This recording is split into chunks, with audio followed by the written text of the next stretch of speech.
저는 숫자 69세입니다. 저는 아들을 위해 2천만 엔짜리 집을 지었지만 이사하는 날 그들은 그냥 나가세요 라고 말하고 떠났습니다. 저는 그날 바로 그 집을 팔았습니다. 그들이 제가 한 일을 알아챘을 때는 이미 너무 늦었습니다. 제 이야기를 계속하기 전에 여러분이 어디서 이 영상을 보고 계신지 궁금합니다.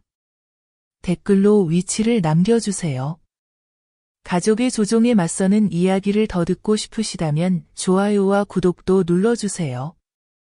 다음에 무슨 일이 일어났는지 들으시면 배신이 어떻게 정의로 바뀔 수 있는지 알게 될 겁니다. 저는 41년 동안 A 회사에서 일하며 한 번도 월세를 밀린 적 없었고 누구에게도 도움을 청하지 않았으며 빚을 지지 않고 살아왔습니다. 은퇴 후에는 남은 인생을 평화롭게 보내리라 믿었습니다. 남은 가족이라고는 아들과 그의 아내뿐이었으니까요. 하지만 그 믿음은 1분도 안 되어 산산조각 났습니다. 제가 혼자 힘으로 전액 지불한 새 집 앞에 서서 연금으로 대여하고 결제한 이사 트럭이 정확히 오전 9시에 도착하는 걸 지켜보고 있었습니다. 아들과 며느리는 차에서 내려 저를 쳐다보지도 않았습니다. 저는 항상 그랬듯이 따뜻하게, 정성껏, 지난 1년간의 공사와 서류, 업그레이드, 지연, 타협이 끝나고 이제는 모든 게 안정되길 바라며 그들을 맞이했습니다. 하지만 그들은 저를 방해물처럼 쳐다봤고 그때 뭔가 잘못됐다는 걸 알았습니다. 트럭 기사님이 어디에 짐을 내릴지 물었고 제가 대답하려던 순간 아들이 끼어들어 먼저 얘기 좀 해야겠다고 말했습니다. 남편이 17년 전에 세상을 떠난 이후 느껴보지 못한 가슴이 죄어오는 감정이 들었습니다. 아들은 전날 밤 상의해서 결정을 내렸다고 했고 제가 묻기도 전에 며느리 민지가 한치의 망설임도 없이 우리는 따로 사는 게 더 낫다고 생각해요 라고 말했습니다. 그들은 제 얼굴을 똑바로 보며 제가 1년 동안 그들의 요청대로 업그레이드하고 각 방을 꾸미고 모든 디자인 결정을 맡기고 긴급하다, 함께 사는데 필요하다는 이유로 돈을 보탠 그 집에 더 이상 제가 들어올 수 없다고 말했습니다. 이사 당일까지 기다렸다가 제가 마지막 한 푼까지 송금하고 월세 아파트를 정리하고 가구 절반을 팔고 인생을 박스에 담아 이 집의 미래를 걸었을 때 그제야 저를 계획에서 제외한다고 말했습니다. 그들은 제 돈으로 원하는 삶을 만들고 완성된 순간 저를 밀어내려 했습니다. 우리는 세대가 다르다, 규칙이 많아지는 게 싫다 같은 말을 했고 제가 이 집이 제 은퇴 계획이고 갈 곳이 없다고 하자 근처에 다른 집 알아보면 되지 않겠냐고 했습니다. 제 아들은 아내 옆에 서서 그녀의 말에 고개를 끄덕였고 마치 제가 혼자서 그를 키우지 않은 것처럼 고등학교 때 2개의 일을 하며 그를 학교에 보낸 적 없는 것처럼 행동했습니다. 그들은 해결책도 사과도 왜 하필 그날 결정을 밝혔는지 설명도 없이 그냥 이게 최종 결정이라며 저 없이 입주하겠다고 했습니다. 이 돈은 증여로 처리하고 세무서에 신고하라고 했습니다. 마치 2천만 엔이 자선용으로 남아도는 돈인 양, 그들의 배신이 행정적인 일일 뿐인 양 말했습니다. 저는 자식을 도와 미래를 만들어주는 게 제 인생에서 지워지는 일이라는 말을 들은 적이 없습니다. 그들은 이제라도 정직하니 고마워해야 한다는 듯 행동했지만 그들의 정직함은 타이밍에 포장된 잔인함일 뿐이었습니다. 그들에게는 죄책감도 부끄러움도 저를 위한 대책도 없었습니다. 애초에 저를 포함시킬 계획이 없었으니까요. 그들은 제가 그날 밤 잘 곳이 없어도 신경 쓰지 않았고 오직 새 집에 입주해 마치 원래부터 자기들 집이었던 것처럼 꾸미는 데만 관심이 있었습니다. 그때 저는 제가 그들에게 그저 계좌번호였다는 걸 깨달았습니다. 이제 돈이 다 떨어지니 더 이상 연기조차 하고 싶지 않았던 거죠. 제 아들은 제가 상황을 이해하려 애쓰는 걸 지켜보며 제발 더 힘들게 만들지 마세요 라는 말밖에 하지 않았습니다. 그들은 마지막 순간까지 기다렸다가 말한 이유가 미리 말하면 집이 위험해질 수 있다는 걸 알고 있었기 때문입니다. 그들은 열쇠와 트럭, 그리고 제가 저항하지 않을 거란 확신을 가질 때까지 기다렸습니다. 하지만 그들은 계산을 잘못했습니다.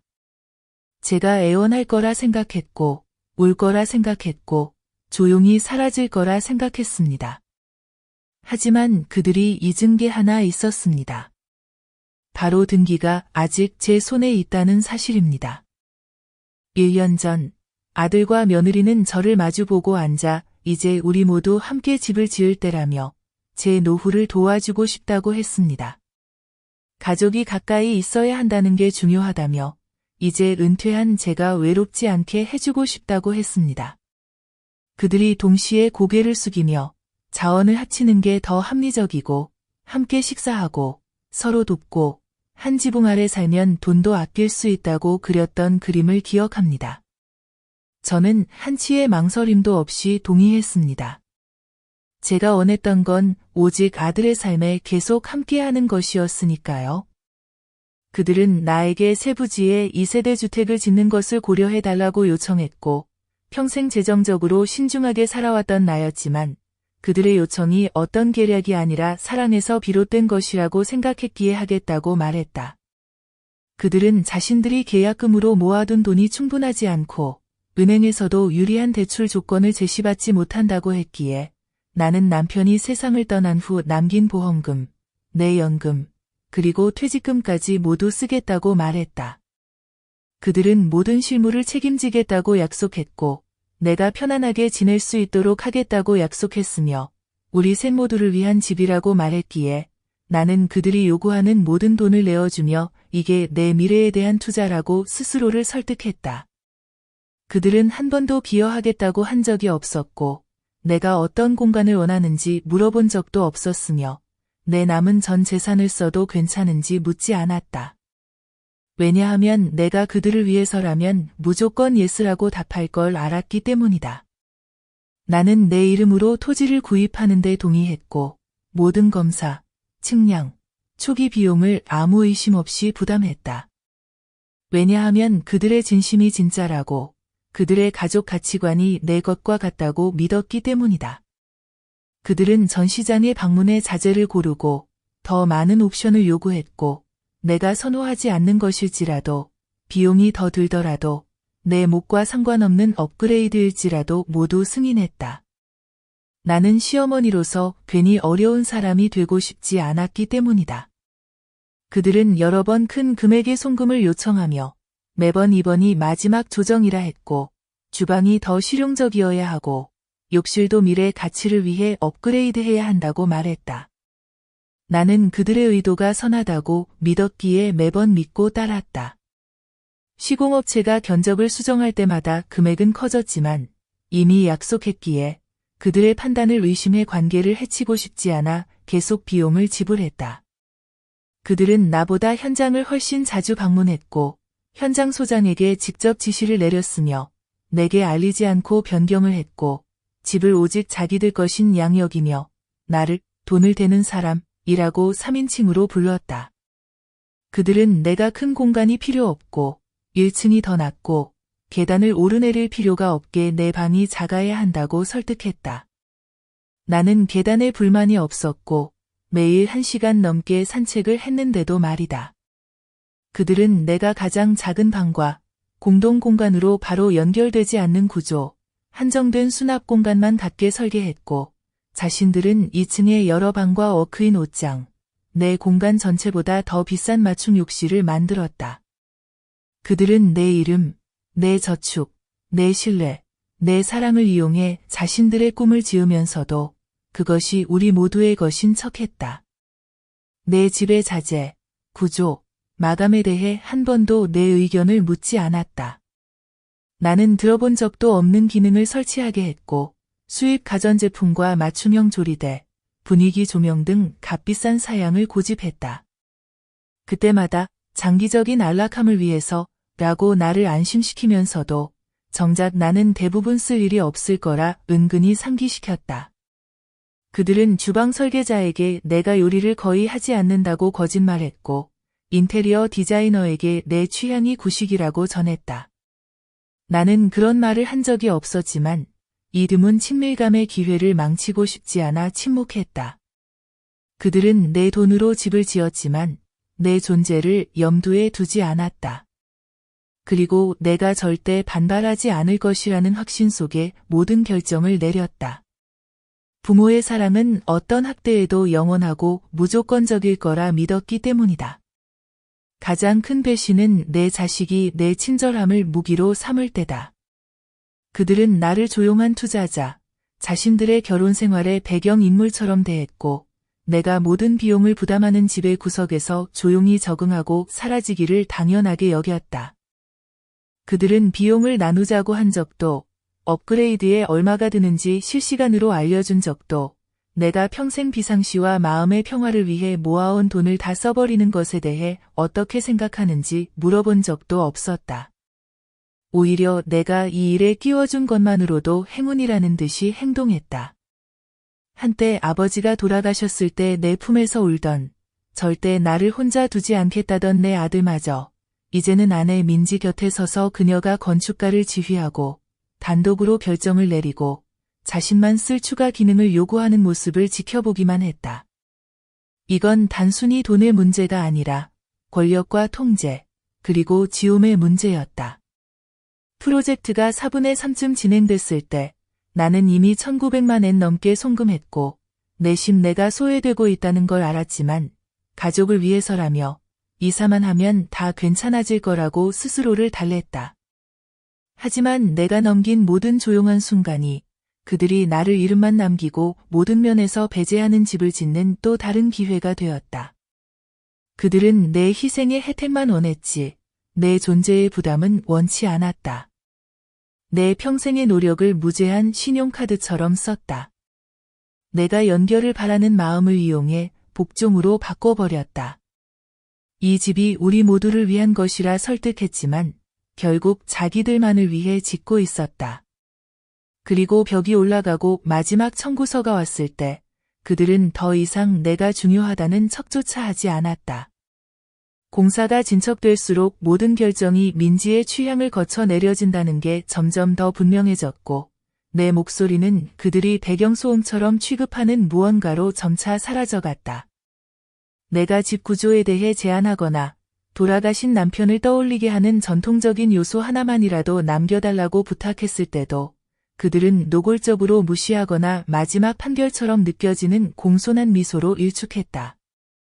내가 1층에 배정된 내 방이 위층 손님 방의 절반 크기밖에 되지 않는다고 지적하자 그들은 내 나이에 더 편리하다고 말했다. 마치 내가 69이 되자마자 존엄성, 안락함, 집의 균형을 누릴 권리가 사라진 것처럼 말이다. 그들은 내가 바닥재, 벽 패널, 가전제품, 혹은 민지가 자기만의 요리 방식이 있다며 내가 필요 없을 거라고 장담한 주방 구조를 좋아하는지 한 번도 물어본 적이 없다. 내가 집안일을 맡거나 심부름을 돕겠다고 제안했을 때조차 그들은 내가 부담을 주는 것처럼 미소만 지었다. 그 집에 보이는 모든 선택이 나와는 무관하다는 걸 말해주고 있었지만 그들은 계속 생각하고 있다, 고만 했다. 현장 소장이 조용히 민지가 계속 바꾸는 점들이 괜찮은지 물었을 때도 나는 이미 알고 있으면서도 아들에게 맡긴다고 말했다. 처음부터 끝까지 내가 자금을 댄 집에서 가장 좁고 가장 쓸모없는 공간, 현관이나 공용 공간에서 사생활이 전혀 보장되지 않는 방을 나에게 주었으면서 민지의 요구는 주저함도 비용에 대한 배려도 없이 계속 쌓여만 갔다. 나는 여전히 가족이란 이런 거라고 믿었기에 계속 네, 라고만 했다. 그들은 집의 구역을 우리 것과 당신 것으로 나누어 불렀고 그들의 공간은 넓고 에어컨도 있고 최신 디자인으로 업그레이드되어 있었지만 내 공간은 마치 덤으로 딸려온 것처럼 취급했다. 그들은 내가 2층에 올라갈 일이 없을 테니 추가된 기능들을 거의 못 느낄 것이라고 농담했고 내가 민지의 취향에 너무 많은 돈이 들어간다고 우려를 표했을 때조차 나는 오히려 비합리적인 사람으로 몰렸다. 모든 비용은 꼭 필요하다. 모든 업그레이드는 협상 불가다. 모든 설비는 현대적 삶의 필수라고 포장했고 내가 예산 내에서 하자고 해도 민지는 삶의 질이나 미래의 재판매 가치를 운운하며 내가 그들의 미래를 신경 쓰지 않는 사람처럼 만들어버렸다. 그들은 나를 제품을 이해하지 못하는 투자자 취급했다. 모든 대화를 자신들이 내게 은혜를 베푸는 것처럼 조작했다. 내 이름으로 선택을 하면서도 내 의견이나 권한은 철저히 박탈했다. 협업인 척하면서도 계획 과정에서 내 흔적을 하나씩 지워갔다. 총액은 점점 불어나 특별 욕실, 바닥 난방, 조명 업그레이드, 더블 세면대, 방음벽, 맞춤 블라인드 등 수백만 엔이 추가됐고 매번 시공사가 확인을 요청할 때마다 송금은 항상 내가 했다. 은행에 너무 자주 가다 보니 어느 날 창구 직원이 내게 금융 안전에 대해 상담이 필요하냐고 물었지만 나는 미소만 지으며 아니라고 했다. 어떻게 내 아들과 며느리가 가족이라는 이름 아래 내 피를 빨아먹고 있다고 낯선 이에게 말할 수 있겠는가? 그들은 더 달라고 요구할 때 한 번도 망설이지 않았다. 이체할 때마다 내가 경제적으로 괜찮은지 확인한 적도 없었다. 세 번째 입금 이후로는 감사 인사조차 없었다. 나는 그저 마르지 않는 수도꼭지 같은 존재, 숫자에 불과했다. 집의 모든 부분은 민지의 비전, 민지의 안락함, 민지의 미래였고 나는 점점 더 작아져 집사방 같은 구석에 갇힌 존재가 되었다. 그들은 내 돈만 가져간 게 아니었다. 내 역할을 아무 말 없이 바꿔버렸다. 내가 포함된 게 아니라 그저 참아주는 거라는 걸 분명히 했다. 최종 예산은 처음 견적보다 300만 엔이나 초과했지만 그들은 내 덕분에 검소하게 하고 있다. 고 뻔뻔하게 말했다. 내가 내 방 벽지라도 고르겠다고 고집하자 민지는 테마에 맞지 않는다며 웃었고 테마가 뭐냐고 묻자 정고 오픈 콘셉트의 삶이라고 했다. 마치 그 말이 내 배제를 정당화하는 듯이. 나는 공용 공간에 대해 단 한 가지 결정도 내릴 수 없었고 최종 점검이나 입주 사전 확인에도 불리지 않았다. 내가 등기상 주인임에도 불구하고 그들은 내 이름으로 모든 서류에 서명하면서 집을 자기들 것으로 만들었다. 중요한 대화에서 나를 배제한 뒤 가족과 함께 살아서 행운이라며 나를 달랬다. 그들이 원한 건 내 돈이지 내 존재가 아니었다. 그들은 내 지지, 내 의견이 아니라 내 침묵을 원했다. 그리고 나는 그들에게 모든 걸 내줬다. 아직도 가족이란 의미가 있다고 믿었으니까. 하지만 그들의 가족이란 침묵하는 노인, 순종적인 후원자, 아무런 저항도 없는 규칙뿐이었다. 그들은 나를 자금줄로만 만들고 그걸 포용이라고 불렀다. 내 선택권을 빼앗고 그걸 배려라고 했다.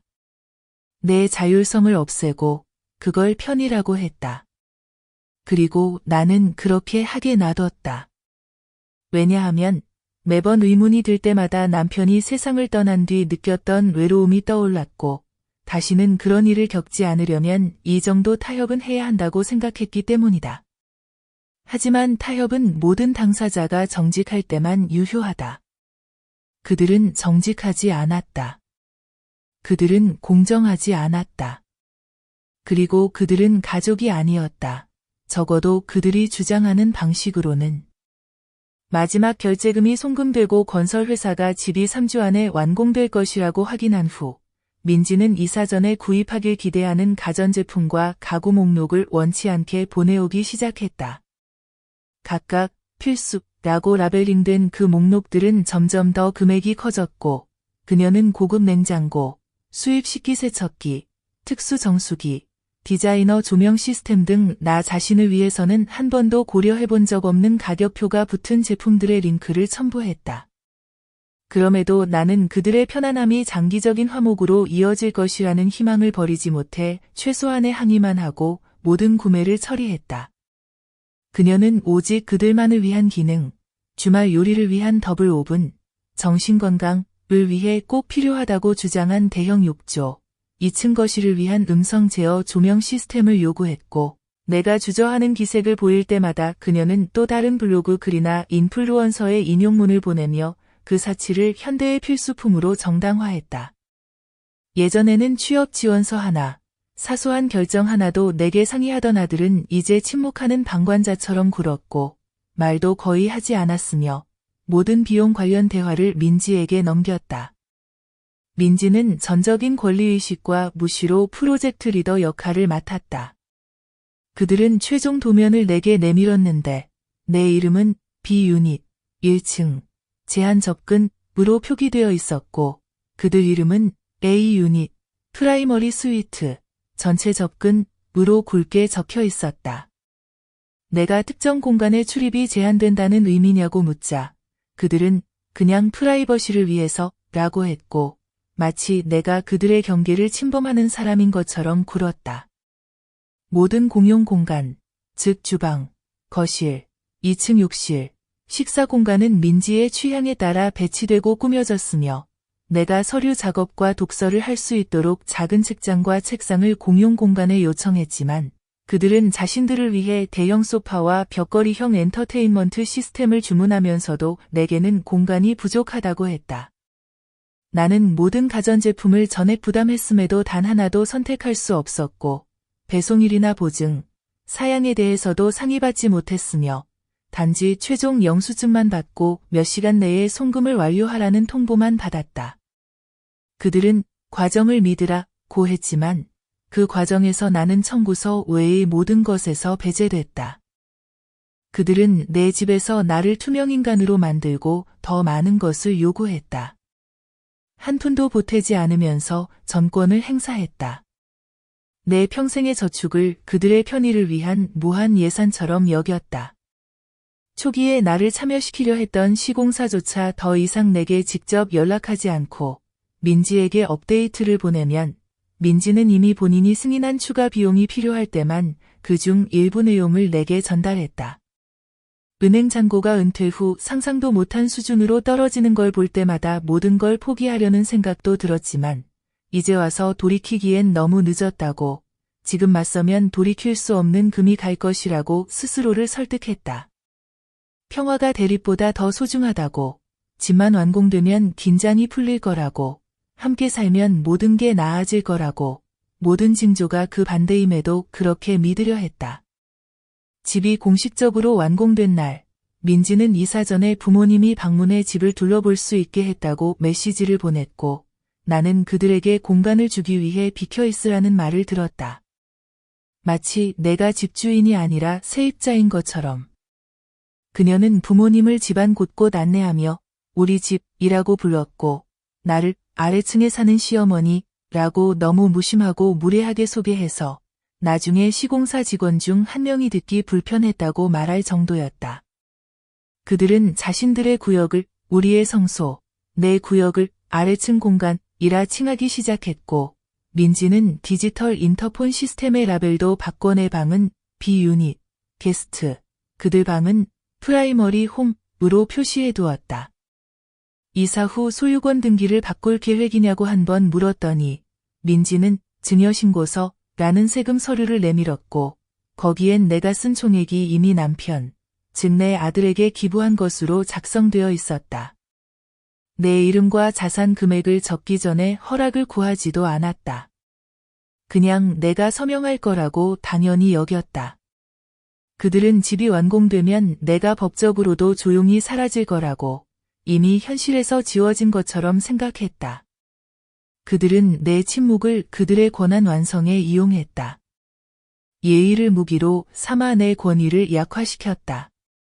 서류 더미 아래에 나를 파묻고 그걸 감사라고 불렀다. 입주일이 다가올수록 그들의 행동은 점점 더 노골적이 되었고 내가 공간이나 비용, 법적 명확성에 대해 우려를 표할 때마다 그들은 내가 무조건 순응하지 않는다는 이유로 가족의 평화를 위협한다고 취급했다. 공정함을 요구하는 것이 문제라고 분명히 했다. 그들은 모든 질문에 거리를 두는 것으로 응수했다. 그들은 문제를 제기하면 불필요한 갈등이 생길 것이라고 은근히 경고했고 내 아들도 화합을 위해 그냥 넘기라 고 말하며 이를 되풀이했다. 하지만 그 화합은 오로지 내가 시야에서 사라지고 그들이 허락한 최소한의 존엄성만을 받아들이는 데 달려 있었다. 함께 살기 위한 명확한 기대치, 공동 식사, 집안일 분담, 공과금 분담에 대해 이야기하려 하자 민지는 가족 합의라기보다는 세입자 규정에 가까운 양보할 수 없는 조건 목록을 보내왔다. 그녀는 명시적으로 내가 그들의 일상에 간섭하지 말 것, 사전 통보 없이 공동 주방에 들어가지 말 것, 공동 식사를 기대하지 말 것, 주말 계획에 포함되기를 기대하지 말 것, 청소는 본인이 알아서 하겠으니, 즉 아무것도 건드리지 말라는 뜻, 손대지 말 것을 밝혔다. 그것은 이사 전 마지막 경고였다. 그들은 직접적으로 말하지 않았지만 나는 더 이상 가족이 아니고 그저 편의를 위해 참고 있는 존재일 뿐, 열쇠를 받기 전까지만 견딜 뿐임을 암시했다. 이미 내 자리는 배경으로 정해져 있었다. 그들은 내 존재가 아니라 내 관대함을 바탕으로 삶을 계획했다. 그리고 내가 너무 늦게야 눈치챌 것이라 생각했지만 그들은 틀렸다. 입주 예정일 일주일 전, 민지는 나와 아들을 포함한 단체 메시지로 공동생활 규칙이라는 새로운 기대치를 전달했다. 그러나 그 메시지의 모든 조항은 나를 제약하고 고립시키며 내가 전에 부담한 집에서 내 존재를 제한하는 규칙들이었다. 그녀는 다시 한번 내가 식사에 간섭하지 말 것, 그들의 사적인 시간에는 내 방 문을 닫아둘 것, 공동 공간에 들어가기 전에는 허락을 구할 것, 세탁과 장보기도 각자 할 것, 마치 내가 집주인이 아니라 하숙생인 것처럼 등을 강조했다. 그녀는 노골적으로 경계와 감정적 거리를 원한다고 했는데 이는 곧 내 존재가 이미 침입으로 간주되고 있다는 조기 통보에 불과했다. 그녀는 자신의 규칙을 명확성, 성숙함, 진보적인 가족 구조라고 포장했지만 모든 단어에는 서류상 허락되는 순간 내가 계산에서 제외될 것임이 드러나 있었고 지난 1년은 거짓된 애정으로 감싼 재정 거래에 불과했다. 내 아들은 아무 말 없이 엄지 이모티콘만 남겼고 그 침묵은 불확실함이 아니라 동의, 비겁함, 그리고 미리 경고하지 않았던 계획에 전적으로 동조함을 확인시켜 주었다. 그 침묵은 어떤 모욕보다 더 아팠다. 그들은 몇 달간 내 자원을 이용해 자신들만의 미래를 구축했고 이제 모든 것이 거의 끝나자 조용한 배제에서 성인다운 소통이라는 명목 아래 공식적인 거절로 전환하고 있었다. 그들은 내 돈에 전적으로 의존해 프로젝트를 진행해놓고 이제 와서 독립성을 존중하라 고 말했다. 내 모든 경계를 침범해놓고 이제 와서 경계를 설교했다. 방 하나 얻은 것만으로도 내가 운이 좋은 것처럼 행동했다.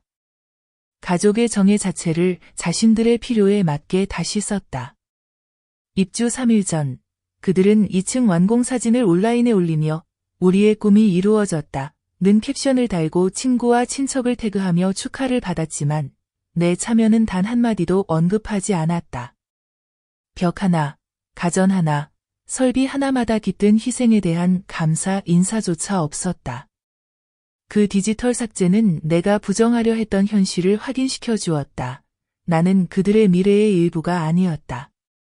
그들은 집이 온전히 자기 것인 양 공개적으로 말하면서도 여전히 모든 청구서, 등기, 연락처에는 내 이름을 사용하고 있었고 그 위선은 너무 완벽해 오히려 우스웠다. 나는 그들의 게시물, 메시지, 내가 결제한 모든 영수증의 스크린샷을 남겼다. 더 이상 내 자신을 그들의 집의 일부로 보지 않았고 오직 내가 진실을 증명할 수 있는 유일한 사람이라는 사실만이 남았다. 입주 2일 전, 민지는 메시지로 늦게 도착할 테니 기다리지 말라고 알렸고 내 아들은 본인 이름으로 예약된 배송 목록을 전달했다. 그러나 그 어떤 것도 그가 결제한 것은 없었다. 그들은 인간적 대가를 무시한 채 물류만 이야기했다. 나를 없는 사람 취급하며 계획을 세웠다. 내 존재를 그들의 일정의 방해물로 여겼다. 입주 전날 밤, 나는 잠을 이루지 못했다. 모든 서류, 이체 내역, 등기 사본을 정리하고 변호사에게 전화해 등기 명의가 오직 내 이름으로만 남아있고 공동명의나 소유권 이전이 전혀 없음을 다시 확인했다. 변호사는 내 동의 없이는 어떤 퇴거나 소유권 주장도 무효임을 재차 확인해 주었다. 그 확인은 내가 받아들이기 시작한 진실을 굳혔다. 그들은 이미 승리했다고 믿었지만 마지막 결정권은 여전히 내게 있었다. 그들이 지우려 했던 사람이야말로 그들을 법적으로 이 집에서 지울 수 있는 유일한 존재임을 잊었다. 그들은 소유가 곧 통제라고 믿었지만 진짜 통제는 등기에서 나온다는 사실을 몰랐다.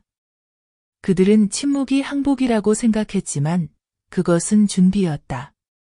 다음 날 아침, 나는 일찍 일어나 손을 씻고 마지막으로 습관처럼 아침 식사를 준비했다.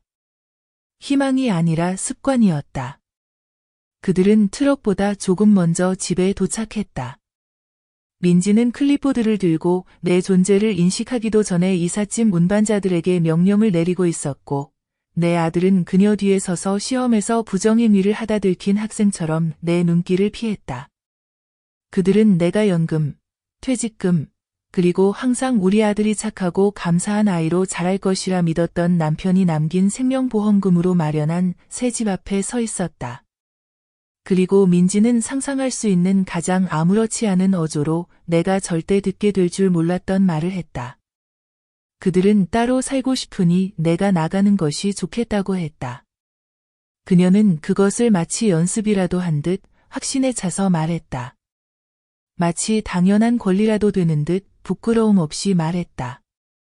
마치 이 집에서 나를 제외할 자격을 스스로 얻은 것처럼 당당하게 말했다. 그들은 이삿짐 트럭이 도착할 때까지, 그들의 짐이 모두 안에 들어갈 준비가 될 때까지, 모든 계획이 완벽하게 실행될 때까지 기다렸다가 내가 더 이상 그들의 미래에 있을 자리가 없다는 사실을 내게 알렸다. 그들은 함께 살 생각이 전혀 없었고 단지 집을 얻기 위해 나를 이용했으며 이제는 내가 사라지길 바랐다. 그들은 내가 이해해주길 바란다고 말했다. 마치 배신의 동정심이 필요한 것처럼. 그들은 이것이 최선이라고 말했다.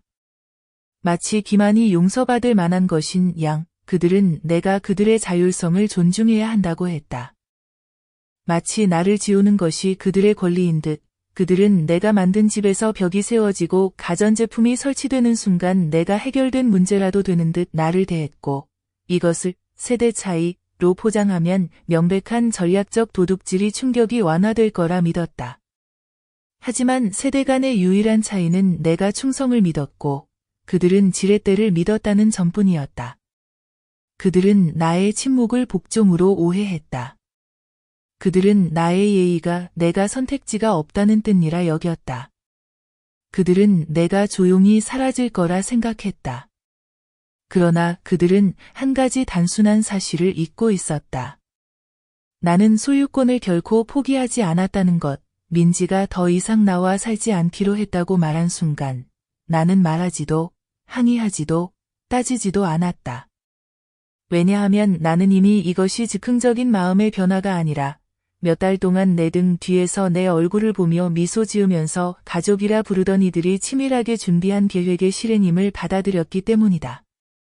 나는 그들이 이삿짐 운반자들에게 가구와 상자를 어디에 둘지 지시하는 모습을 지켜봤고, 내 아들이 마치 자신이 이 집의 공간을 배분할 권리가 있는 사람인 양 고개를 끄덕이고 손짓하는 모습을 봤으며, 민지가 마치 무언가를 상속받은 것처럼 훔친 것이 아니라는 듯 집 안으로 들어가는 모습을 봤다. 그리고 나는 그들 중 어느 누구도 내가 반격할 수 있으리라 생각하지 않았다는 것을 깨달았다. 그들은 마지막 순간까지 나에게 알리지 않았다. 내가 대안도, 자원도, 저항할 능력도 없다고 믿었기 때문이다. 그리고 그들은 나이가 들면 무력해지고, 예의는 약함의 표시이며, 모성은 배신의 크기나 심각함과 상관없이 무조건적인 희생을 의미한다고 여겼다. 그들은 이미 비워둔 내 아파트, 이미 계약을 해지한 건물, 더 이상 내가 살지 않는 과거로 돌아가라고 했고, 내 아들의 재정적 미래를 위해 집값을 선물로 여겨달라고 했다. 마치 내 안전과 존엄이 그의 편의를 위한 정당한 희생인 것처럼.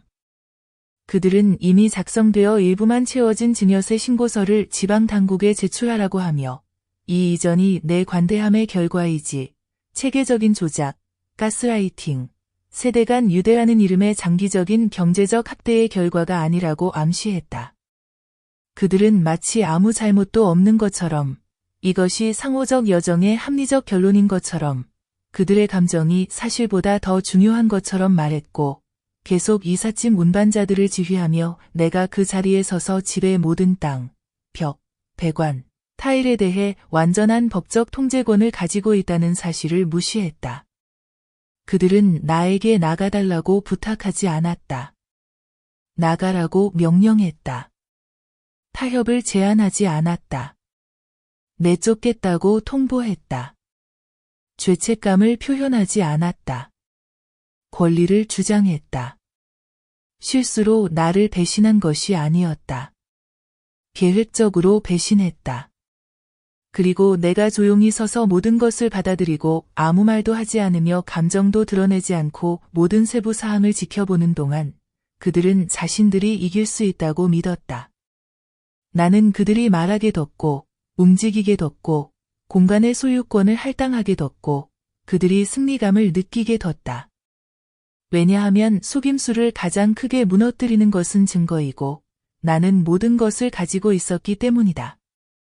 소유권, 서류, 영수증, 송금 기록, 법적 문서, 그리고 그들이 항복으로 오해한 침묵까지.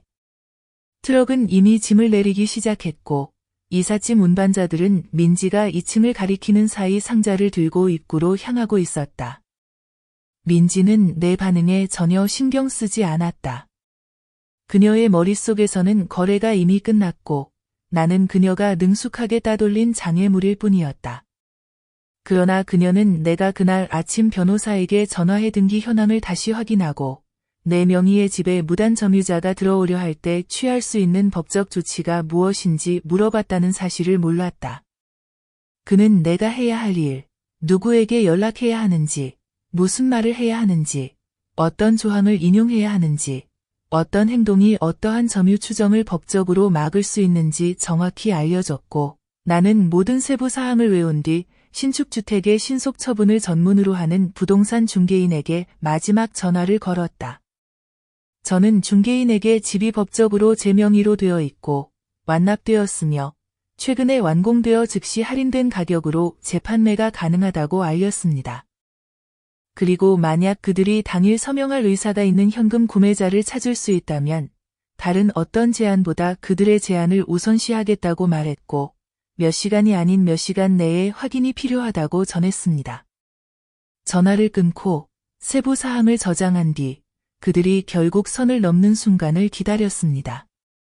민지가 집을 자기 것이라 선언하고 이삿짐 팀에게 마치 자신이 집주인인 것처럼 지시를 내리기 시작할 때 제 아들은 등을 돌리고 아무 말도 하지 않은 채 그의 아내가 그들의 소유가 아닌 집을 차지하게 두는 그 순간을 기다렸습니다.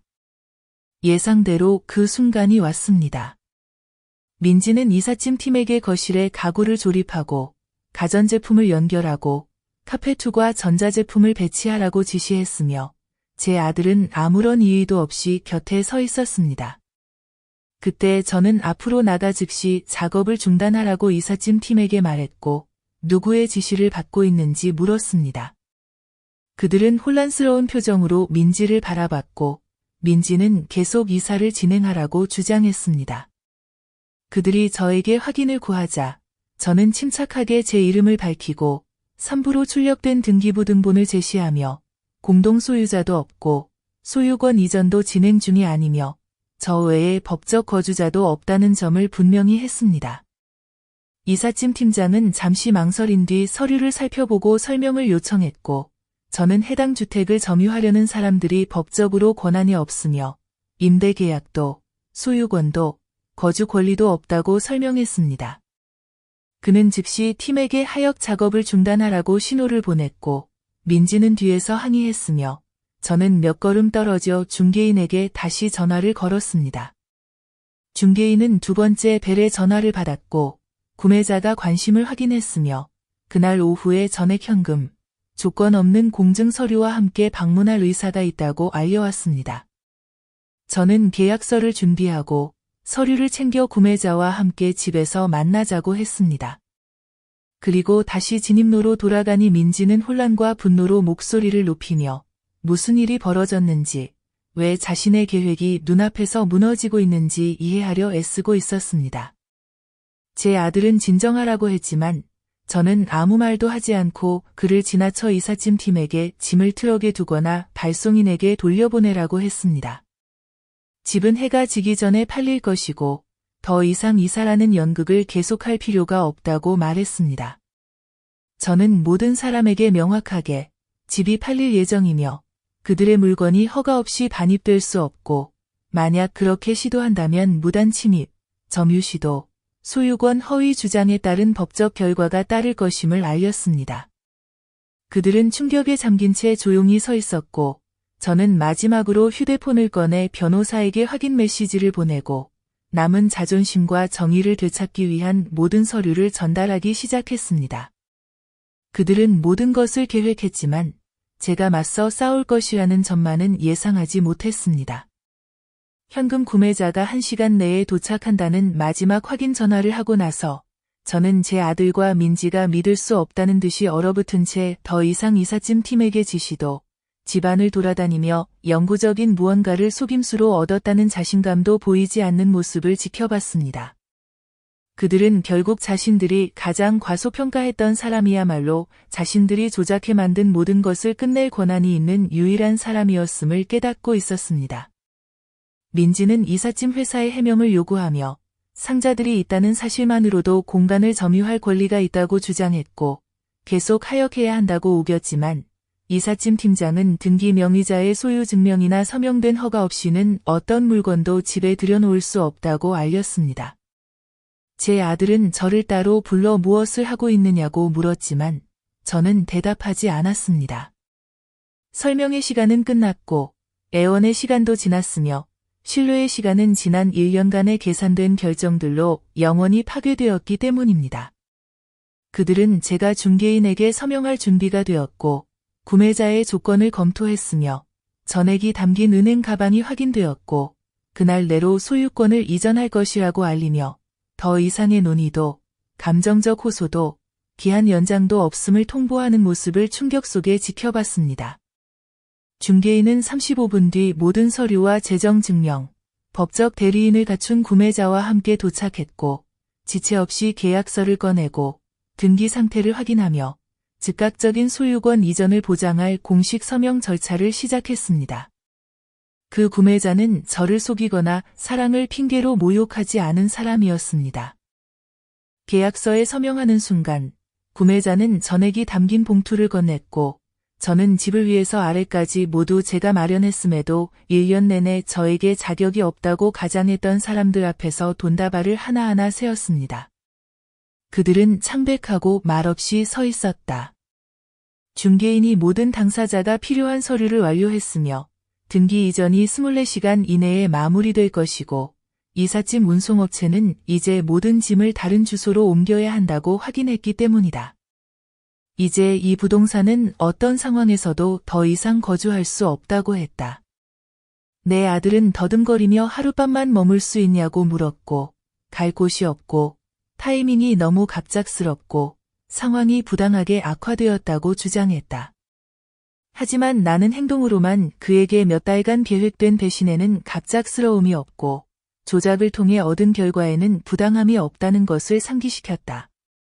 민지는 이제 떨면서 모든 것을 오해로 재정의하려 했고 대화가 맥락에서 벗어나 전달되었으며 단지 경계를 지키려 했을 뿐이고 원래부터 조화롭게 함께 살 계획이었다고 주장했다. 하지만 나는 그녀를 뚫어지게 바라봤다. 왜냐하면 추방으로 시작하는 조화란 존재하지 않기 때문이다. 그들은 몇 달간의 전략적 배제로 순수함을 거꾸로 만들어내려 했다. 그들은 절도를 오해로 포장하려 했다. 그들은 우리를 하나로 묶어주던 모든 유대를 스스로 해체해놓고 이제 와서 이게 고칠 수 있는 문제인 척했다. 그들은 이해를 구했지만 그들 스스로는 이해를 보여준 적이 없었다. 그들은 나를 거리로 내몰고서 나에게 피난처를 요구했다. 그들은 잔인함을 주고서 자비를 원했다. 그들은 아무것도 보여주지 않고 은혜를 바랐다. 나는 아무것도 주지 않았다. 용서가 없어서가 아니라 그들이 내 사랑을 무기로 삼아 내가 더 줄 거라 여겼기 때문이다. 그들은 내가 무너지고 물러서고 울고 그들의 절도에 저항한 것을 사과하길 기대했다. 내가 그 어떤 것도 하지 않고 그들이 소유했다고 생각한 집을 내 손으로 넘기는 서명을 하자 그들은 너무 늦게야 자신들이 지우려 했던 사람이 그들 발밑의 토대였음을 깨달았다. 이삿짐 운송업체가 새 주소를 물었고 몇 번의 망설임 끝에 민지는 부모님 아파트 주소를 속삭였다. 운송업체장은 짐을 다시 트럭에 싣도록 지시하며 그날 저녁 새 소유주가 바로 입주할 예정이니 남는 물건이 없는지 확인했다. 나는 그들이 내 집에 두려 했던 모든 상자를 포장하는 모습을 지켜봤다. 영구성을 상징하려 했던 물건 하나하나가 다시 옮겨지는 모습을 봤다. 목적지가 맞춤형 주택에서 준비되지 않은 좁은 아파트로 갑자기 바뀐 이유를 이삿짐 직원들에게 설명하려 허둥대는 모습을 봤다.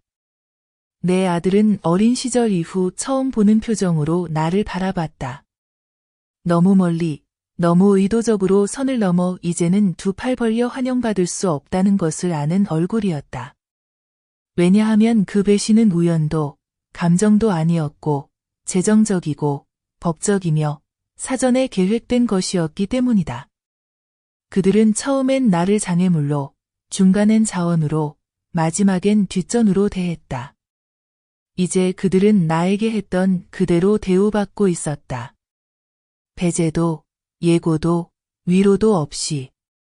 마지막 상자가 실리고 트럭 문이 닫히고 새 매수인이 처음으로 현관을 통과해 고개를 끄덕였을 때 나는 만족도, 우월감도, 기쁨도 느끼지 않았다. 오직 아무도 내 권리를 인정하지 않을 때 스스로 내리는 정의만이 남았다는 사실만이 확인되었을 뿐이다. 내 아들은 차도에서 이제 어떻게 해야 하냐고, 정말 우리를 집 없이 내쫓을 거냐고, 진심이냐고 물었지만 나는 대답하지 않았다. 진실은 집이 팔리기 훨씬 전, 그들이 자신의 미래를 위해 돈을 댄 사람을 그 미래에 넣지 않기로 했을 때 이미 말해졌기 때문이다. 그들은 내가 절대 나서지 않을 거라 생각했다. 내가 너무 늙고 소극적이며 절박하다고 생각했다. 그들은 배신이 아무런 대가 없이 넘어갈 거라 생각했다. 그들은 틀렸다. 마지막 서명의 잉크가 마르고 양측 법률팀이 현장에서 매수인의 자금을 확인하고 개수한 후 나는 원본 등기가 든 봉투를 중개인에게 건넸다. 지난 18개월간 자금을 대고 설계하고 꿈꿨던 집을 뒤로 한 채 아들과 민지 곁을 말없이 지나쳤다. 이미 분 단위까지 배신을 연습한 사람들에게 더 설명할 것은 없었기 때문이다. 중개인은 그들에게 공식 소유권 이전 통지서를 건네며 즉시 퇴거하고 해질 무렵 이전까지 모든 개인 소유물을 치우지 않으면 새 소유주에 의해 처분될 수 있다고 안내했다. 민지가 이삿짐 직원들에게 소리치며 물류 문제로 따지려 하자 중개인은 그녀에게 이 안팎의 어떤 것도 요구할 권리나 법적 권한이 없다고 차분히 상기시켰다. 그들은 그 자리에 멍하니 무력하게 서서 몇 주 동안 설치할 계획을 세웠던 물건들이 다시 실리는 모습을 지켜봤다. 이제 권한은 전적으로 매수인에게 있었고 그는 다음날 아침 새 가구를 들이기 전에 집의 모든 평방미터가 비워지길 이미 요청한 상태였다. 나는 트럭이 그들의 짐을 싣고 떠날 때까지 현장에 남아 있었다. 민지의 태도가 당당함에서 절박함으로 다시 눈물로 마지막엔 침묵의 분노로 바뀌는 동안 조용히 서 있었다. 내 아들은 평생 본 적 없을 만큼 지쳐 보였다.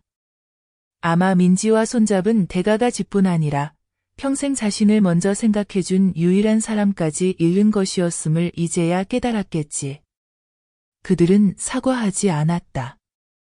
왜냐하면 사과를 하려면 자신들의 행동이 의도적이고 전략적이며 악의적이었다는 것을 인정해야 했기 때문이다. 충격 속에서도 그들은 여전히 상황이 자신들에게 불공평하다고 행동했고 내가 과민 반응했다고 믿었으며 긴장이 풀리면 화해의 길이 있을 것이라 상상했다. 그들은 내가 죄책감을 느끼길 기대했지만 나는 오히려 해방감을 느꼈다. 그들은 내가 문을 열어두길 바랐지만 나는 그것을 굳게 닫았다. 그들은 결과가 일시적일 것이라 생각했지만 나는 한 해 동안 세대 차이라는 핑계로 내 존엄을 깎아내린 사람들에게 더 이상 변명하지 않기로 했다. 트럭이 길을 따라 사라지고 매수인의 이사 코디네이터가 도착해 집점검 일정을 잡기 시작했을 때 나는 남은 열쇠를 건네고 중개인과 악수한 뒤 변호사와 상의해 마련한 임시 아파트로 돌아갔다. 그들과 달리 나는 누군가가 나를 구해줄 것이라는 가정 없이 모든 가능한 결과에 대비했기 때문이다. 나는 이체 확인서를 검토하고 새 계좌에 입금된 2,400만 엔을 세어보았으며 원래 투자금과의 100만 엔 차이를 이번 교훈의 대가로 기록했다. 그리고 즉시 교통, 의료, 앞으로의 삶에 필요한 모든 것이 가까운 잘 관리된 단지의 새 콘도의 계약금을 지불했다. 그곳에는 내 고통으로 이득을 본 사람은 단 한 명도 포함되지 않았다. 3주 후 나는 새 집으로 이사했고 변호사와 비서대표 외에는 아무도 없는 회의실에서 최종 서류에 서명했다. 건물 관리인이 열쇠를 건넸을 때 나는 어디로 가는지 새 주소를 아들에게도 민지에게도 알려주지 않았다. 내 미래의 어느 부분도 나를 지우려 했던 사람들에게 설명이나 승인을 요구하지 않았기 때문이다. 나는 내 돈으로 오직 내가 고른 가구들로 새 공간을 꾸몄다. 그 안의 모든 물건은 타협 없이, 외부의 영향 없이 누군가가 더 젊거나 목소리가 크거나 혈연이라는 이유로 더 받을 자격이 있다고 주장할까 두려워하지 않고 오직 나 자신만을 위해 내린 결정의 결과였다. 나는 아들의 첫 번째 전화도, 두 번째도, 세 번째도 받지 않았다. 떨리는 글씨로 만남을 요청하는 편지가 도착했을 때 나는 그것을 열지도 않고 변호사의 메시지와 함께 반송했다. 앞으로의 모든 연락은 법적 절차를 통해서만 이루어져야 한다고 명시했다. 나는 이제야 결과가 주어진 뒤에야 나오는 감정적 호소에는 더 이상 관심이 없었다. 그들이 그동안 민지의 부모님 아파트에 머물렀고 공간이 너무 좁으며 긴장감이 높고 민지의 부모님 역시 장기적으로 2명의 성인이 추가로 집을 차지하는 것을 반기지 않았다는 사실을 알게 되었다. 이미 재정, 집안일, 일상에 관한 다툼이 시작됐다고 했다. 예전 동네 이웃들은 민지가 저녁에 밖에서 언성을 높여 다투는 모습을 봤다고 연락해왔고 내 아들은 눈에 띄게 야위고 조용해졌으며 지원 없이 둘이 감당할 수 있는 새 집을 찾으려고 야근 중이라고 했다. 매수인이 가족과 함께 이사한 뒤로 새 집을 방문한 사람은 아무도 없었다고 했다. 나는 그들의 불편함에서 만족을 느끼지 않았지만 동정도 느끼지 않았다. 동정이란 고통이 부당하다고 믿을 때만 가능한데 그들이 겪는 모든 일은 오만이 현실을, 권리가 벽을 만났을 때의 당연한 결과였기 때문이다. 그들은 이야기를 충분히 통제하면 나를 굴복시킬 수 있다고 믿었다. 그들은 미소를 지으며 배신하면 덜 아플 것이라 믿었다. 가족의 의미를 왜곡하면 도둑질도 정당화할 수 있다고 믿었다. 내가 아무 말도 하지 않으면 힘이 없다고 믿었다. 그 모든 것에서 그들은 틀렸다. 2주 후 등기부를 확인해 소유권이 공식적으로 이전됐고 내 이름이 주소와 더 이상 관련이 없으며 새 소유주가 민지가 고집했던 여러 요소를 바꾸기 위해 전체 리노베이션 허가를 신청한 사실을 확인했다. 낯선 이들조차 그 공간이 집이 아닌 허영심을 위해 설계됐음을 알아봤기 때문이다. 나는 모든 최종 영수증을 회계사에게 전달하고 D&M과의 집 프로젝트 폴더를 닫아 관련 이메일을 모두 보관했다. 그리고 앞으로 어떤 상황에서도 두 사람에게 재정 지원을 하지 않겠다는 내용의 공식 서한을 변호사를 통해 발송하도록 예약했다. 그들은 집을 잃은 것이 아니라 접근권을 잃었고 지원을 잃은 것이 아니라 신뢰를 잃었으며 편안함을 잃은 것이 아니라 나와 함께 쌓을 수도 있었던 미래를 잃었다. 나는 그들이 요구한 모든 것을 주었고 그들은 내게 침묵, 배제, 지우기를 주었다. 그리고 나는 그들이 결코 예상치 못했던 단 한 가지, 결과를 주었다. 집 매각이 마무리되고 새 콘도가 확정된 지 2달 후, 아들은 다시 연락을 시도했다. 사과로 시작해 어쩌다 일이 이렇게 됐는지 이야기하고 싶다. 는 음성 메시지를 남겼지만 나는 아무런 답도 하지 않고 삭제했다. 이미 1년 넘게 그들이 사랑인 척하며 배신의 모든 단계를 치밀하게 계획하는 모습을 지켜봤고 이제 결과가 자신들에게 불리해지자 과거를 오해로 바꾸려는 시도에 더 이상 응할 이유가 없었기 때문이다. 그들은 이것을 잘못된 가족 문제로 포장했지만 그들이 실행한 것은 오해나 세대 간의 마찰이 아니었다. 그것은 예의로 위장된 금전적 착취였고 포용으로 가장된 기만이었으며 계획으로 위장된 배신이었다. 그리고 나는 마지막 송금이 완료된 순간 내가 잘려나간 그 서사에 다시 초대받는데 전혀 관심이 없었다. 몇 주 후 나는 아들로부터 공인 우편을 받았다. 그 편지에는 그들이 적절한 임대주택을 찾지 못해 힘들고 민지는 스트레스로 인해 직장에 복귀하지 못했으며 그녀의 부모가 이사를 재촉하고 있다는 내용과 내가 이제 안정되고 편안하니 결과를 제고해주길 바란다. 는 소망이 담겨 있었다. 하지만 나는 그 편지를 열어보지도 않고 변호사에게 전달했고 변호사에게 재정 지원, 주거, 동거와 관련된 모든 문제는 영구적으로 종료되었다는 공식 답변을 하라고 지시했다. 그들은 내 행동을 복수로 몰아가려 했지만 내가 한 그 어떤 일도 악이나 감정에서 비롯된 것이 아니었다. 그것은 내가 자본으로 이용당하고 의사결정에서 배제되고 자원이 고갈된 순간 벌여진 배신의 규모에 비례한 대응이었다. 그들은 집이 완공되기 전에 정직할 모든 기회가 있었다. 공사 중에도 나를 가족처럼 대할 모든 기회가 있었다. 공간, 예산, 장기 거주에 관한 결정에 나를 포함시킬 모든 기회가 있었다. 트럭이 오기 전에 진실을 말할 모든 기회가 있었다. 그러나 그들은 내가 아무것도 남지 않고 이미 아파트를 비우고 저축을 이체하고 모든 청구서에 서명하고 안전망 없이 홀로 서 있을 때까지 기다리기로 선택했다. 그들은 계약이 체결된 후에도 결말을 바꿀 수 있다고 믿었기 때문이다. 그들은 내가 직접 지은 그 집안에서 나를 무너뜨리려 했다. 그들은 내 조용한 지지를 맹목적 복종으로 착각했다. 내 희생의지를 착취 허락으로 오해했다. 내 사랑을 내가 스스로를 지키지 않을 증거로 오해했다. 변호사가 종료 통지서를 보낸 후 그들은 몇 주간 연락을 끊었지만 곧 민지의 여동생에게서 메시지가 왔다. 그녀는 내가 가족을 갈라놓았다 고 주장하며 진짜 엄마라면 아들을 그런 상황에 두지 않을 것이라고 했다. 하지만 그 집안 누구도 인정하려 하지 않은 것은 가족을 갈라놓은 사람이 내가 아니라 내 돈으로 미래를 세우면서 나를 배제할 계획을 세운 사람들이라는 사실이었다.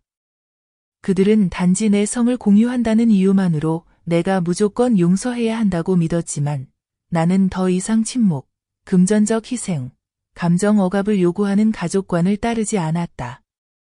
나를 단지 그들의 안락함을 위해 자금을 대는 존재로만 여기는 사람들 곁에 있기 위해 그런 대가를 치를 필요는 없었다. 나는 그들의 배신에 계속 접근할 권리를 줄 의무가 없었다. 내가 다시 이용당하지 않기로 한 이유를 설명할 필요도 없었다. 그들의 잘못된 계획, 이기적인 가정, 당연하다는 기대에 책임질 필요도 없었다. 내 집에서 나를 내쫓으려 했던 사람들에게 피난처를 제공하지 않을 것이다. 나는 민지의 여동생에게도 이틀 후에 온 민지 어머니의 우리 모두 어른답게 이 일을 넘길 수 없겠냐는 메시지에도 답하지 않았다.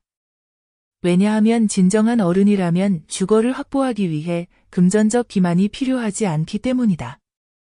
그들의 공모자들은 죄책감, 수치심, 좋은 부모, 가해야 한다는 왜곡된 서사를 통해 나를 압박하려 했지만 나는 좋은 부모란 제공은 하되 사랑을 지렛대로 삼는 이들의 편의를 위해 존엄성을 희생할 필요는 없다는 것을 알 만큼 충분히 살아왔다. 변호사가 원치 않는 연락에 대한 최종 금지 통지서를 보낸 후 그들은 더 이상 연락하지 않았고 그 후로 나는 그들에게서 아무 소식도 듣지 못했다. 다만 예전 이웃이 민지가 부모님 건물 주차장에서 또다시 공간과 소음 문제로 다툰 뒤 울고 있는 모습을 봤다는 조용한 메시지를 받았다. 그들은 지금 불편하게 살고 있다. 내가 그들을 벌해서가 아니라 도둑질에 기반한 미래를 계획했고 남의 것을 훔치는 사람은 결코 스스로 안정적인 무언가를 세우지 못한다는 사실을 잊었기 때문이다. 그들은 잔인함이 아니라 결과를 경험하고 있다. 그들은 보복이 아니라 결과 속에 살고 있다. 그들이 불편을 겪는 것은 편안함이 애초에 그들의 것이 아니었고 그들이 지우려 했던 사람에게서 빌려온 것이었기 때문이다. 나는 한때 미성년자였던 아들이 공동명의로 있던 저축계좌에서 남은 모든 자금을 인출해 내 단독명의의 새 계좌로 옮기고 계좌를 완전히 해지했다. 그리고 아들을 위한 후속 연락처나 수혜자 변경도 남기지 않았다. 나는 유언장을 다시 써서 두 사람 모두를 제외했고 변호사에게 변경 사실을 알렸다. 대신 중년 이후 학업을 이어가는 싱글맘을 위한 지역 장학금에 지정했다. 내 돈이 누군가에게 쓰인다면 일한 시간의 가치를 아는 여성에게 가야지 나를 걷는 지갑으로 본 이들에게 갈 수는 없었다. 나는 두 가족을 위해 처음 샀던 가재도구의 마지막 남은 것들도 기부하고 나만을 위해 고른 더 작고 새 물건들로 교체했다. 모든 결정이 내가 누구였는지에서 벗어나는 것이 아니라 바로잡는 것처럼 느껴졌다. 나는 쓰라림에서 변한 것이 아니다. 너무 오랫동안 남의 시간표에 맞춰 기울어졌던 균형을 되찾는 중이었다. 나는 더 이상 초대받거나 참아주거나 감사받을 필요가 없었다. 나는 더 이상 그들의 승인, 허락 혹은 동행이 필요하지 않았다. 나는 마침내 대부분의 사람들이 인정하기를 거부하는 사실을 배웠다. 가족이라는 이유만으로 그들이 돌려주지 않는 충성을 요구할 권리는 아무에게도 없다는 것이다. 그들이 부끄러움이나 망설임 없이 내 집을 빼앗으려 했던 그 집을 팔고 3개월이 지난 후 나는 먼 친척들로부터 연락을 받기 시작했다. 그들은 민지의 친가족을 통해 왜곡된 이야기를 들었고 각 메시지에는 내가 과민 반응을 했는지 오해가 있었던 건 아닌지 묻는 딸보는 질문이 담겨 있었다. 나는 그들 모두의 연락을 무시했다. 그들 중 누구도 내가 내 전 재산을 들여 이미 나를 버릴 결심을 한 아들을 위해 미래를 준비할 때 단 한마디의 걱정도 건네지 않았기 때문이다.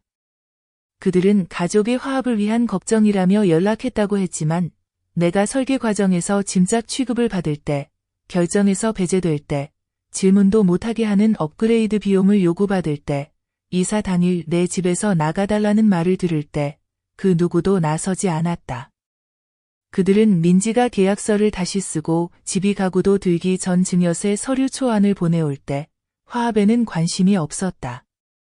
내가 자금을 댄 집의 방 배정과 이메일에서 내 이름이 사라질 때 평화에는 관심이 없었다. 내가 그 집 앞마당에 홀로 서서 내 외아들이 내 사랑을 편의와 맞바꾸고 자신의 안락함이 내 존엄보다 더 중요하다고 행동할 때 정의에는 관심이 없었다. 결과가 바뀌고 내가 내 자금과 권리, 이름을 온전히 지켜낸 후에야 그들은 불편해하기 시작했다. 나를 망치려 했던 이들이 정중한 말투와 꾸며낸 미소 뒤에 숨겨왔던 조종자라는 사실이 드러났기 때문이다. 그들은 배신이 불편한 것이 아니라 내가 눈물이 아니라 행동으로 대응한 것이 불편했다. 그들은 진실이 불편한 것이 아니라 내가 그들의 환상을 지켜주지 않은 것이 불편했다. 그들은 정의에 관심이 있었던 것이 아니라 자신들의 안락함을 유지하는 데만 관심이 있었고 그 안락함은 내가 부당함을 묵묵히 받아들이는 데서 비롯된 것이었다. 나는 변호사에게 민지 가족과 관련된 모든 간접 연락을 차단하라고 했고 내가 자율성을 빼앗길 때 아무런 도움도 주지 않았던 이들에게 내 결정을 변호할 생각이 전혀 없음을 분명히 했다. 나는 세콘도에서 계속 살며 화요일 아침에는 미술 수업을 듣고 한 달에 2번 지역계획위원회 회의에 참석했다. 바쁘게 지내고 싶어서가 아니라 마침내 내가 원하는 대로 시간을 쓸 자유를 얻었기 때문이었다. 내 존재를 그들의 인생 계획의 방해물로 여기는 사람들 때문에 내 결정 하나하나가 불편하거나 구식이라 불릴까 걱정할 필요가 없었다. 나는 모든 수익자 문서를 새 우선순위에 맞게 갱신했고 내 재산의 일부는 가족의 경제적 학대로부터 노년 여성들을 돕는 지역 단체 3곳에 나머지는 20년 지기 친구에게 남겼다. 그 친구는 내가 아플 때 아무런 대가도 바라지 않고 도와준 사람이었다. 나는 아들을 모든 미래 자산, 계좌, 문서에서 완전히 제외했다. 내 존재를 지우고 이익을 보려는 사람은 침묵 외에는 아무것도 상속받을 자격이 없기 때문이다. 나는 모든 문서를 안전한 클라우드에 저장하고 법적 백업용 인쇄본을 준비했으며 내 사후에 아들이 어떤 이의를 제기할 경우 변호사가 공식 서한을 보내도록 지시했다. 그 편지에는 모든 영수증, 서명된 서류, 이메일이 첨부되어 있다. 내게 일어난 일이 감정적인 것이 아니라 경제적, 그리고 의도적이었다는 증거다. 나는 이 경험에 대해 공개적으로 말한 적이 없었다. 그러다 커뮤니티 B의 은퇴한 작가가 노년정의 시리즈의 익명 사례로 내 이야기를 공유해도 되겠냐고 물어왔고, 변호사와 상의한 끝에 이름이나 위치가 공개되지 않고 핵심 메시지가 온전히 담기는 조건으로 동의했다. 가족이란 의무가 아니라 상호 존중으로 정의된다는 메시지였다. 기사는 예상보다 널리 퍼졌고 60에서 70대 여성들로부터 수십 통의 편지를 받았다. 자신을 지키는데 늦은 때란 없고 침묵이 영원할 필요 없으며 혼자인 것이 때로는 참아주는 것보다 훨씬 존엄하다는 것을 보여줘 고맙다는 내용이었다. 그 편지들 중 내 아들의 것은 없었다. 민지의 것도 없었다. 사과의 말도 없었다. 하지만 모든 편지가 내가 옳은 선택을 했음을 확인시켜 주었다. 내가 한 일이 의미 있었다는 것을 증명해 주었다. 가까운 사람들이 사랑이라는 핑계로 내 모든 것을 빼앗으려 할 때 진실을 소리내어 말하는 것이 때로는 스스로에게 줄 수 있는 가장 강력한 치유임을 일깨워 주었다. 나는 6개월 넘게 아들과 연락하지 않았고 다시 연락할 생각도 없다.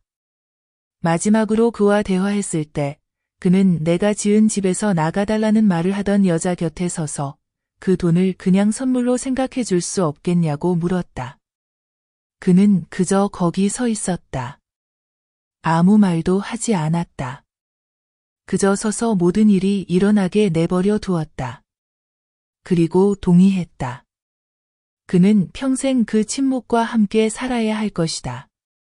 나는 더 이상 그것을 짊어지지 않을 것이기 때문이다. 나는 빼앗아가는 사람들에게 줄 것이 더 이상 남아있지 않다.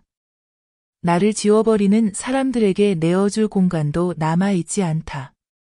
나를 침묵시키는 사람들에게 건넬 말도 남아있지 않다. 그리고 나를 두려워할 때만 기억하는 사람들에게 용서도 비치지 않았다. 이제 나는 매일 아침 누군가의 필요가 내 일정이나 유용함을 정의하기를 기다리지 않고 일어나면서 고독에 대해 두려워했던 모든 것이 나를 생각이나 경계, 그리고 그들을 위해 내렸던 모든 결정 뒤에 평생의 희생이 있는 존재가 아니라 단지 자금원으로만 여겼던 사람들에 둘러싸여 겪은 굴욕에 비하면 아무것도 아니었음을 깨닫는다. 나는 이제 공간이나 승인, 허락을 구할 필요 없이 하루하루를 살아간다. 왜냐하면 내가 그 집을 팔고 그들이 계약서와 예의 아래 묻으려 했던 것을 되찾던 순간 나는 내가 오랫동안 남을 위해 작아지도록 훈련받아왔음을 깨닫지 못한 채 내어주었던 내 모든 부분을 되찾았기 때문이다. 나는 집을 판 돈을 잃어버린 것을 대체하기 위해 쓰는 것이 아니라 내가 아직 가진 것을 강화하기 위해 쓴다. 내 미래를 법적, 정서적으로 지키는 시스템에 투자하고 내가 밟은 모든 과정을 기록한다. 복수를 원해서가 아니라 너무 많은 노인들이 착취를 도움이라 부르고 침묵을 존중이라 부르도록 압박받는 세상에서 명확함을 원하기 때문이다. 나는 내 아들이 내 존엄성보다 자신의 안락함을 선택했다는 사실과 그의 가족관이 그의 자존심을 위해 내 소멸을 요구했다는 사실에 평화롭게 받아들였다. 그리고 더 이상 그 이유를 분석할 필요도 없다. 어떤 변명도 그가 나를 부담으로 여긴 사람 옆에 서서 그것을 삶의 방식이라 불렀던 순간을 되돌릴 수 없기 때문이다. 나는 이제 화해가 옛 역할로 돌아가거나 정당한 이유로 닫힌 문을 다시 여는 것을 의미한다고 믿지 않는다. 왜냐하면 나는 사람들이 피해가 이미 발생한 후에야 평화를 구하는 것이 얼마나 쉬운 일인지, 그것이 복구를 위한 것이 아니라 자신들이 내가 결코 저항하지 않을 것이라 여겼을 때 저지른 일에 대한 책임을 피하기 위한 것임을 직접 보았기 때문이다. 나는 해악이 전략적으로 가해졌을 때 용서는 요구되지 않는다는 것을 배웠다. 사랑이 학대에 대한 백지수표가 아니라는 것도 배웠다. 충성심이 그것을 지렛대로 삼는 사람들에게 빚진 것이 아니라는 것도 배웠다. 떠나는 것이 실패가 아니라 마지막 보호의 형태임을 배웠다. 나는 지역 사회 행사에 참석한다. 그것은 사회적 교류가 필요해서가 아니라 아무도 내 침묵을 조종하려 하지 않는 공간에 있고 싶어서다. 나는 내 이야기를 노인 지원 그룹의 비공개 워크숍에서 나눈다. 그것은 인정받으려는 것이 아니라 누군가가 더 일찍 내게 내라고 했던 내 자식에게조차 아니오라고 해도 괜찮다고 말해줬으면 했기 때문이다. 나는 더 이상 그를 대화에서 내 아들이라 부르지 않는다. 그 칭호는 그가 나를 부모가 아닌 장애물로 여긴 순간 박탈되었기 때문이다. 그리고 나는 더 이상 고통의 자리에서가 아니라 정확함의 자리에서 이 이야기를 한다. 내가 겪은 일을 알리는 것이 다른 이들이 내가 너무 오랫동안 무시했던 위험 신호를 인식하게 해주기 때문이다. 사람들이 가장 힘들었던 것이 무엇이냐고 물으면 나는 배신이라고 답하지 않는다. 오히려 내가 평화를 경계보다, 포용을 존중보다, 희망을 진실보다 더 오래 중시함으로써 내 소멸에 공모했다는 사실을 깨달은 것이라고 답한다. 사람들이 다시 한다면 다르게 했을 거냐고 물으면 나는 여전히 가족을 도왔겠지만 단 한 번만 계약서와 명확함을 갖고 했을 것이라고 답한다. 한계 없는 지원은 관대함이 아니라 소멸해의 초대이기 때문이다. 나는 이제 내 미래의 건강, 주거, 재정 자산을 완전히 통제하고 있다. 그리고 그들 중 누구에게도 어떤 상황에서도 연락을 받지 않겠다는 명확한 지시를 남겼다. 앞으로 어떤 어려움이나 질병, 후회가 있더라도 나를 필요할 때만 찾아오는 사람들에게 나는 용서의 회전문이 아니기 때문이다. 나는 사과를 기다리지 않는다. 이해를 기다리지 않는다. 마무리를 기다리지 않는다. 나는 이미 그 세 가지를 모두 내게 주었다. 그리고 만약 당신이 이 글을 읽는 이유가 무언가 안에서 풀리고 있기 때문이거나 당연시 여김을 받거나 침묵당하거나 가족이라는 이름 아래 조종당하고 있다고 느끼기 때문이라면 당신이 아무리 많이 줘도 당신의 가치를 제공하는 것에서만 보는 사람들에게는 결코 충분하지 않을 것임을 이해하길 바란다. 늦었더라도 당신은 선을 그을 수 있다. 한 번 예라고 했더라도 아니오라고 말할 수 있다. 질문하기 시작한 순간 잃었다고 들었던 모든 것을 되찾을 수 있다. 당신은 다시 시작하기에 너무 나이 들지 않았다. 자신을 보호하기에 너무 친절하지도 않다. 놓아주기에 너무 연결되어 있지도 않다. 그들이 소유하려 했던 당신의 일부에 접근할 권리를 누구에게도 비치지 않는다. 당신의 존재를 조건부로 만든 사람들에게서 떠난 이유를 설명할 필요도 없다. 당신의 이야기가 침묵으로 끝나지 않을 것임을 결정하기만 하면 된다. 나는 그들이 훔치려 했던 집을 팔았다. 내가 결코 지키지 않을 거라 믿었던 돈을 지켰다. 그들이 없는 미래를 썼다. 그리고 나는 마침내 자유롭다.